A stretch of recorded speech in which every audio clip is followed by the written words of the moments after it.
What is happening? What is up? This video is the NFL Week 5 early look, and I'm going to dive into some specific plays for Thursday Night Football. But before, I cannot tell you how many comments I get about the beat, and I'm going to drop it right now.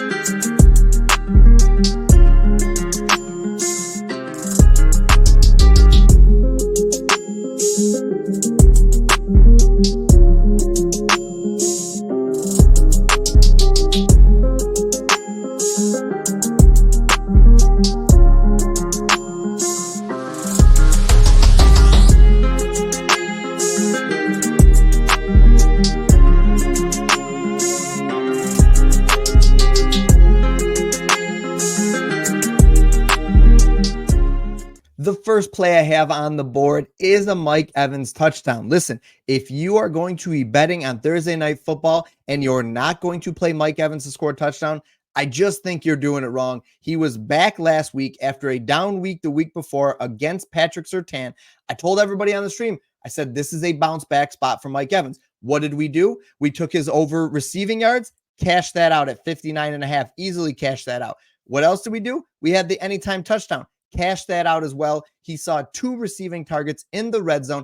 I expect him to see at least 2 more this week. And out of those 2, I think Mike Evans gets us 1 touchdown and gets us to this.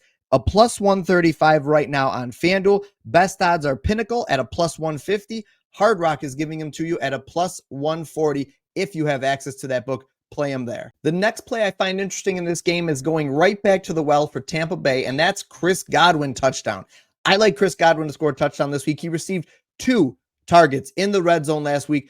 Godwin is elevated to potentially being that number 1 target for Baker Mayfield in this offense. In his 4 games this season, he's received 8 targets, 9, and 9. That is unheard of consistency and volume. He is elevated to be that potential 1A and 1B target with Mike Evans.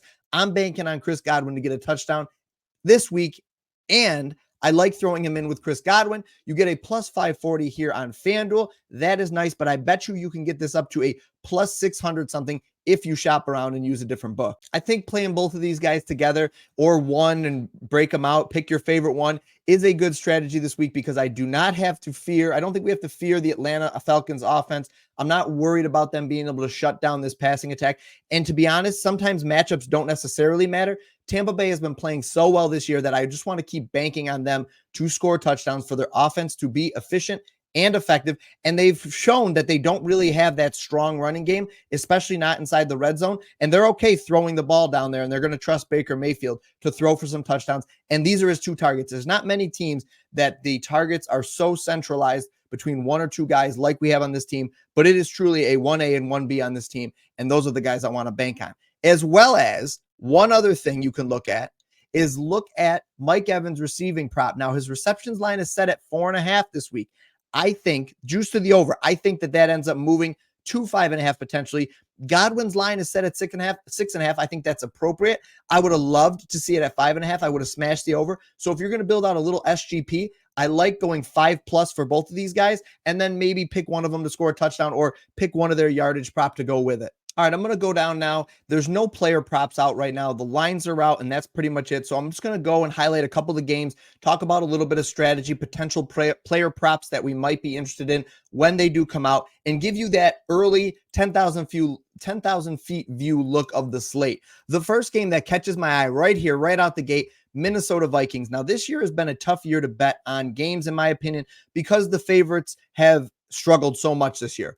These teams that should blow other teams out, in my opinion, in the industry's opinion, have just not been doing so. They've been underperforming drastically this year, like historically bad rates out of like the last 20 years. With that being said, the Minnesota Vikings at home -2.5 is just too good to be true for me. I can't stay away from it. All right. So the Vikings -2.5 is a play that I'm going to put out in my official VIP channel. If you guys are watching this video, you got it here for free. If you want access to all my VIP picks and plays, click the little link down below. It'll be in the comments pinned to this video. But yeah, this is a play that's just too good for me. I don't see how the Vikings lose this game, but the way the season's gone, we'll have to see. The next game on the schedule is a division matchup between the Ravens and the Bengals. The Ravens coming off an absolute beatdown that they laid on the Bills, like of historic proportions. Just an absolute bloodbath matchup for a team that was coming into that game undefeated.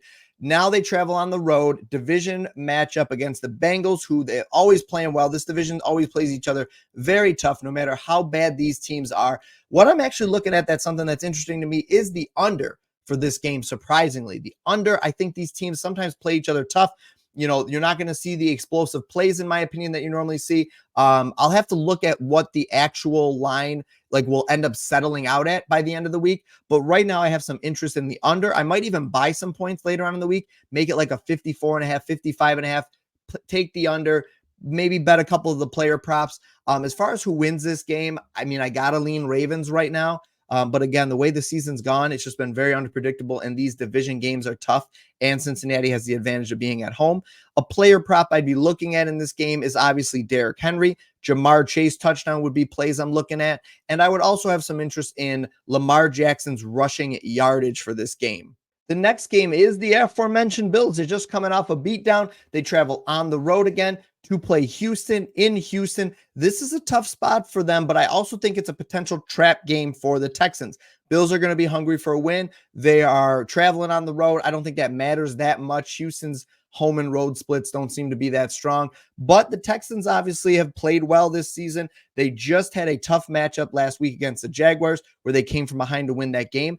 I expect a Stephon Diggs revenge game kind of week. I'll have to see what his line is at, what his receiving prop at, what his receiving yards at, but I'm going to lean to the over on most of them depending on what they're set at.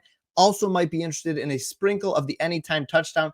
Thinking we probably get that at a plus 150, 165, which I would like. If for some reason it comes out at like a plus 120 or plus 110, which I don't think it will, I probably have less interest in that. And if you get it at a plus 200 or something, I think that's an absolute smash spot, at least for a half unit for this guy to score a touchdown. We know he's vindictive. We know he wants to come out and go crazy against his former team, especially after all the crap that was said. I don't care if you think that they're all fine and good and, Josh Allen said the right things. I think Stephon Diggs has a little chip on his shoulder right now, and I think that he's a guy I would want to bet on this week because I think sometimes the revenge narrative is overblown, but not for Stephon Diggs. Listen, I'm a Colts fan. I got to talk about the Colts every week, whether they're in a good game or not. I'm going to talk about the Colts. So if you don't want to hear about it, just fast forward to the next segment here that I'll put down in the notes here. The Colts are a plus 2.5 right now. I need to see who's healthy and who's playing. Obviously, some massive injuries for Indy right now. Plus, they have a streak of like 10 straight losses to the Jaguars. Somehow that has continued even in the seasons that they have been clearly the better team. With that being said, if you're going to tell me that the Colts are going to be healthy, JT is going to play, Richardson's going to play, give me the Colts to break the streak. I don't care if they're on the road or not. I also will say this. I think that even if we find out that they're healthy, I think you could see this line move to 3.5. It's a division game. It's going to be close, but you're going to give me points. I might even just take them at the plus money here. So shop around, see what kind of odds you can get, because I bet you can find this at like a plus 140 to plus 150 on another book right now. And I'm biased. I'll be the first to say I'm biased, but I think the Colts are going to win. The next game is the Browns and the Commanders. Not too much I want to talk about in this game. I have some slight interest in Amari Cooper in this game, especially if his receptions prop is going to be set at 4.5. If it's 4.5, I think the over is interesting. I also think you should look at the Jaden Daniels touchdown prop potentially, or his rushing prop. That's kind of how I would look at this game. Panthers and Bears. The only thing I'm going to say is Deontay Johnson is somebody that I have some slight interest in. Have to see his receiving prop, his receptions, and maybe even looking at his anytime touchdown. Other than that, I don't have much interest in this one. Cardinals and 49ers. The only thing I'm really going to talk about now before I really see some lines for this game is I have interest in a Jordan Mason anytime touchdown. I'd like to see what the odds are going to be. If they start right out of the gate at a minus 180, that's going to be tougher. It's going to be only a parlay piece for me. However, if we can get it at a minus 130, minus 20, 125 area, that's solid because I think it eventually moves to like a minus 160, minus 165. The Green Bay Packers play the Los Angeles Rams. Jaden Reed. Jaden Reed is a guy we bet on last week. We had his 55 or 48.5 receiving prop. It was basically free. Now I expect that to bump up to probably around 62.5. However, if we see that the Jaden Reed receptions receiving yardage prop is anywhere in the high 50s, smash the over because that's a great spot. Low 60s is probably fine, and I'm still probably going to be taking a look at that. But if it's high 50s and it comes out, do me a favor. Alert me on X at the Hulk Bets, or just comment on the video. Let me know that you found it, and let me know that you bet the over, and then reach out to me when it cashes. We've got the Cowboys and the Steelers. This is basically America's team matchup. Two of the most favorite teams, most popular teams in the NFL square off in Pittsburgh. Pittsburgh coming off a loss to my beloved Colts, and the Cowboys are traveling to the Pittsburgh. I can't remember the last time they've played, but these teams have had some historic matchups. I like CeeDee Lamb, of course. I want to look at his anytime touchdown. I'd like to see his receiving prop as well. On the Pittsburgh side of things, the only guy I'm really maybe looking at is trying to see what kind of rushing yardage prop we get for Justin Fields, because I do think he'll take off and run a little bit in this game. But other than that, I think it's going to be maybe a lower scoring game. So I know CeeDee Lamb is basically a smash anytime. However, I don't think we're going to get a ton of touchdowns in this game overall. So most of the props I'm going to be cautious of, because I do think this game ends up staying over or under. Wrapping up week 5 with the Saints and Kansas City Chiefs. I'm not going to talk too much about this one because I'll probably highlight this on a primetime parlays video. However, we have to see what this offense is going to look without Rashee Rice. I do think that's a little bump to Xavier Worthy, and maybe a little slight Travis Kelce bump, although he's looked very bad this season. Hey guys, I just want to say how much I appreciate you guys watching my videos. I've seen tremendous growth on YouTube over the last month of NFL being here, and I expect to keep going and keep producing good content for you guys and keep lining your pockets on a weekly basis. I hope you guys find the discussion and the insights helpful, and the most important thing is if you guys keep winning and we're having a great time together, that's all that matters to me. Just remember, bet smart and win more.